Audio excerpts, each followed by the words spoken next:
আসসালামু আলাইকুম। এই ভিডিওতে আমরা দেখব হচ্ছে আন্ডো রিডো এবং ক্লিপবোর্ডের কাজ এবং হচ্ছে ফরম্যাট পেইন্টারের কাজ। আগের ভিডিওতে আমরা টেক্সট এডিটিং এর আগের কাজগুলো যেমন কাট, কপি, পেস্ট, দেন হচ্ছে ফাইন্ড, রিপ্লেস এগুলো দেখেছিলাম। তো এই ভিডিওতে আমি এই চারটা অপশন এখানে ইনশাআল্লাহ দেখাবো এবং খুবই মজার জিনিস। এই নিচের দুইটা দেখবেন যে খুবই মজা লাগছে এবং এটাও ভালো, আমাদের অনেক কাজের সুবিধা দেয়। তো আন্ডো যেটা করে সেটা হচ্ছে, ধরেন আমি একটু প্র্যাকটিক্যালি দেখাই। সাপোজ আমি এই লেখাগুলাকে আমি বোল্ড করলাম, এবং ইতালিক করলাম, ঠিক আছে, কিন্তু কোনো কারণে আমার মনে হয়ে গেল যে না, এই কাজটা করা আমার ঠিক হয়নি। তাহলে কি করতে হবে? তাহলে আমাকে, আমি পূর্বের অবস্থায় ফিরে যেতে যাচ্ছি, সহজ কথা, আগের অবস্থায় ফিরে যেতে যাচ্ছি। তাহলে আমি আন্ডো করব। তো আন্ডো করার জন্য এই যে এখানে কুইক অ্যাক্সেস টুলবার এখানে আছে, এখানে ক্লিক করলেও হবে অথবা কন্ট্রোল জেড দিলেও হবে। আমি কন্ট্রোল জেড দিলাম, আমি আগের অবস্থায় ফিরে গেলাম। আবার কন্ট্রোল জেড দিলাম। তার মানে দুইবার কেন দিতে হলো? কারণ আমার এখানে দুইটা চেঞ্জ করা ছিল, অর্থাৎ ইতালিক ছিল এবং বোল্ড ছিল। প্রথমবার আমি যখন কন্ট্রোল জেড দিলাম তাহলে ইতালিকটা উঠে গেল, বোল্ডটা থেকে গেল। আবার যখন কন্ট্রোল জেড দিলাম তখন হচ্ছে আমার বোল্ডটাও আর থাকলো না, আগের অবস্থায় ফিরে গেলাম। এখন মনে হলো যে না, আমি একটু আগে যে আন্ডো, মানে একটু আগে যে কাজটা করেছিলাম, দ্যাট মিন্স বোল্ড এবং ইতালিক, সেটা করাই আমার ঠিক ছিল। তাহলে এবার আমরা সেটাকে বলি হচ্ছে রিডো, এবং সেটার জন্য এই আইকনটা, আর শর্টকাট কি হচ্ছে কন্ট্রোল ওয়াই। আমি কন্ট্রোল ওয়াই প্রেস করতেছি, দেখবেন যে আমার ওই আগের অবস্থায় আবার ফিরে গেল। অর্থাৎ আন্ডো থেকে আমি আবারও মানে আন্ডো করার পরে আমি আবারও যদি আন্ডোতেই আসতে চাই, অর্থাৎ আন্ডো করার আগে যেটা ছিল, সহজ কথা, তাহলে সেটা হচ্ছে আমার রিডো। তো এই দুইটা জিনিস আমরা দেখলাম। এইবার আমরা দেখব হচ্ছে যে ফরম্যাট পেইন্টার। ফরম্যাট পেইন্টার হলে কি করে? ফরম্যাট পেইন্টার আমাদেরকে অনেক টাইম সেভিং এর কাজগুলা করে দেয়। ফর এক্সাম্পল, আমার এই লেখার উপরে তো বোল্ড ইতালিক আছে, আমি এটাকে আন্ডারলাইনও করলাম, এটাকে কালারও করলাম। এখন আমার এই যে লেখাটা দেখতেছেন, এইরকম লেখা, অর্থাৎ এইরকম স্টাইলটা আমার বা ফরম্যাটটা আমার এখানেও দরকার, এখানেও দরকার, এখানেও দরকার, বেশ কিছু জায়গায় আমার দরকার। এবার আপনি কি করবেন? তাহলে আপনি এখানে আবারও সিলেক্ট করবেন, বোল্ড করবেন, ইতালিকে প্রেস করবেন, আন্ডারলাইনে প্রেস করবেন, কালার করবেন, আরো কিছু করা থাকলে সেটা করবেন। এরকম 10টা জায়গায় যদি আপনি করেন, তাহলে 5 বার যদি ক্লিক করতে হয় প্রত্যেকটা জায়গায়, তাহলে আপনার 50 বার ক্লিক করতে হচ্ছে। আপনার টাইমটা কিন্তু অনেক চলে যাচ্ছে এবং আপনার অনেক সময় মনেও থাকবে না আপনি এখানে কি করেছিলেন। তো সেই ক্ষেত্রে আমার এমনই দরকার। তাহলে আমার একটা ওয়ে আছে, সেটা হচ্ছে আমি এটাকে সিলেক্ট করব, পুরোটাকেই করতে পারি অথবা যতটুকু লেখা, মানে সহজ কথা, আমার যেটা অ্যাপ্লাই করা দরকার সেটাকে সিলেক্ট করব। পুরোটা করলেও হবে, 2 লাইন, 1 লাইন, এখান থেকে যাই করেন।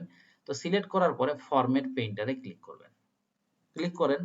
ক্লিক করার পরে যেখানে চেঞ্জ করতে যাচ্ছেন, লাইক আপনার এখানে চেঞ্জ করতে যাচ্ছেন অথবা এখানে চেঞ্জ করবেন, তাহলে এখানে ক্লিক করেন, তাহলে দেখবেন যে হুবহু ওইটার মতোই হয়ে যাবে ফরম্যাটিংটা। আবার এখানে দরকার, তাহলে আবার সিলেক্ট করে ফরম্যাট পেইন্টারে ক্লিক করেন, দেন এখান থেকে চেঞ্জ করেন। আমি কন্ট্রোল জেড দিয়ে একটু আগের অবস্থায় ফিরে যাই, কারণ এখানে একটা জিনিস আমি বলতে যাচ্ছি, সেটা হলো যে দেখেন, আমার 50 জায়গায় যদি দরকার হয়, তাহলে 50 বারে কিন্তু ফরম্যাট পেইন্টারে ক্লিক করতে হচ্ছে। তাহলে এটাও কিন্তু আমার একটা টাইম বেশি যাচ্ছে। সেই ক্ষেত্রে আমি যদি চাই যে আমার 50 জায়গায় করতে হবে, তাহলে একবারে সিলেক্ট করে আমি এখানে ডাবল ক্লিক করব। ডাবল ক্লিক করলাম। এখন আমার যেখানে যেখানে দরকার, এখানে দরকার, এখানে দরকার, দেখেন বারবার কিন্তু আর ফরম্যাট পেইন্টারে আমাকে আর যেতে হবে না।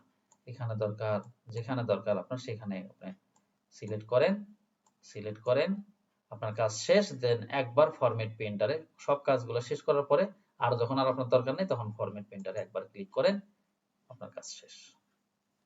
তো আমরা ফরম্যাট পেইন্টারের কাজটাও দেখলাম। এবার আর একটা মজার জিনিস দেখব, সেটা হচ্ছে যে আমি বাকি নিচের টেক্সট গুলা ফেলে দিই। সাপোজ আমার শুধুমাত্র এই টেক্সট গুলা থাকলো, বা আরো কিছু টেক্সট আমি প্রয়োজনে ফেলে দিতে পারি, এটাও ফেলে দিলাম। এখন আমি এটাকে কপি করব। তো যখন কপি করতেছি, তাহলে আমার কি হবে? এটাকে কপি করলাম, হ্যাঁ। এখন এখানে আমি পেস্ট করার আগে আমি এটাকেও কপি করলাম। তাহলে এবার আপনাদের কাছে আমার কোশ্চেন, যে এবার পেস্ট করলে আসলে কি পেস্ট হবে? আপনারা ডেফিনেটলি বলবেন যে আমার নিচেরটাই পেস্ট হবে। তা আমিও তাই জানি, পেস্ট করি। নিচেরটাই পেস্ট হচ্ছে, কারণ আমি যতগুলাই কপি করি না কেন আমি যখন পেস্ট করব একদম লাস্টে যেটা কপি করেছিলাম সেটাই আমার পেস্ট হবে। ফাইন। বাট এখানে আমার একটা কোশ্চেন হচ্ছে যে আমার এখানে আমি তিনটা বা এই চারটাই আমি তিনটাই কপি করেছি, আমি যখন পেস্ট করব আমার এটা পেস্ট হওয়া চাই, কিন্তু সেটা তো হচ্ছে না। আমি পেস্ট করলে ডেফিনেটলি সবার শেষেরটাই হবে, কিন্তু আমার তো এটা দরকার, অথবা আমার এটা দরকার, পেস্ট হওয়া দরকার। এরপরে আমি আবার এটা পেস্ট করব, এরপরে এটা পেস্ট করব, অথবা প্রথমে এটা পেস্ট করব, তারপর এটা পেস্ট করব, তারপরে এটা পেস্ট করব। কিন্তু আমি তো পেস্ট করলে ইমিডিয়েট যে লাস্ট ছিল সেটাই আমার পেস্ট হয়। তো এইটা করার জন্য আমাদের একটা ওয়ে আছে, সেটা হলো যে এই ক্লিপবোর্ড যে গ্রুপটা আছে, এখানে যে আইকনটা আছে, এই আইকনে আমাদেরকে একটু ক্লিক করতে হবে। ক্লিক করার পরে এখানে যা আছে আমার দরকার নাই, ক্লিয়ার করে দিলাম। কপি করেছিলাম এই যে এখানে ছিল। তো এখন আমি প্রথমে এটা কপি করি, দেখেন আমার এটা এখানে কপি হয়ে আছে। এবার এটা কপি করেন, এখানে কপি হয়ে গেল। তারপরে হচ্ছে এবার এটা কপি করেন, তাই না? এখন আমার এখানে এই ক্লিপবোর্ডের মধ্যে এখানে জমা হলো। এবার আপনি পেস্ট করেন, কোনটা কোনটা পেস্ট করবেন। আমি যেখানেই যাই কার্সার রাখি, আমার প্রথমে এটা দরকার, তাহলে আপনি শুধু এখানে ক্লিক করবেন, পেস্ট হয়ে গেল। এবার আপনার আবার এটা দরকার, এটা পেস্ট করলেন, আবার এটা দরকার, এরপরে আবার দরকার, আবার ধরেন এটা দরকার, আবার এটা দরকার। যখন যেটা দরকার সেটা আপনি নিতে পারবেন। ইভেন আপনি যদি চান যে না আমার সবগুলো একসাথে পেস্ট হওয়া দরকার, আপনি প্রয়োজনে এগুলো সব ফেলে দেন, বোঝার জন্য বলতেছি, ফেলে দিলাম। তাই আমার সবগুলো একসাথে পেস্ট হওয়া দরকার, তাহলে এখানে পেস্ট অল, দেখেন সবগুলো একসাথে পেস্ট হয়ে গেছে। ক্লিয়ার করলে এখান থেকে ক্লিয়ার হবে এবং এটা আমরা ডানে বামে যে কোনো জায়গায় নিতে পারি। এটা কিন্তু জাস্ট একটা মেমোরি, ক্লিপবোর্ডের অল্প সময় এখানে অবস্থান করে, যতক্ষণ কপি পেস্ট করবেন ততক্ষণই থাকবে, এটা ক্লোজ করে দিলে আর এখানে থাকবে না। আচ্ছা, এবার শুধু এটাই না, আমরা যদি চাই যে কপি পেস্ট করব, আমার গুগল থেকেও কোনো কিছু আমরা এইভাবেই কপি পেস্ট করব, গুগল থেকেও কোনো কিছু কপি পেস্ট করব আমরা। তো সেই ক্ষেত্রে আমরা একটু গুগলে যাই এবং ক্লিপবোর্ডটা ওপেন রাখি এখানে, আমি এটা ক্লিয়ার করে দিলাম। তো এখানে আমি একটু গুগলে যাই, এখানে গিয়ে আমি সাপোজ প্রথম আলো পেপারটাই নেই, এখান থেকে আমি এই লেখাটা বা যে কোনো একটা লেখা আপনি কপি করবেন।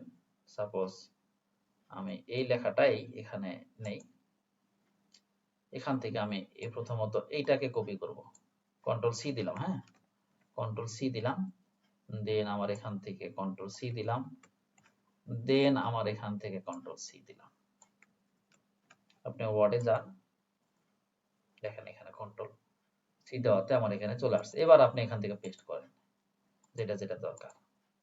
ব্যাপারটা কিন্তু আমাদের অনেক টাইম সেভ করে এবং খুবই মজার কিন্তু কাজটা আমাদের সুবিধা দেয়। তার মানে আমরা এই ভিডিও থেকে দেখলাম কি, ফরম্যাট পেইন্টার, ক্লিপবোর্ড আর হচ্ছে আন্ডো এবং রিডো।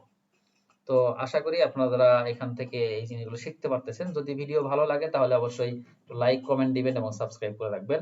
আল্লাহ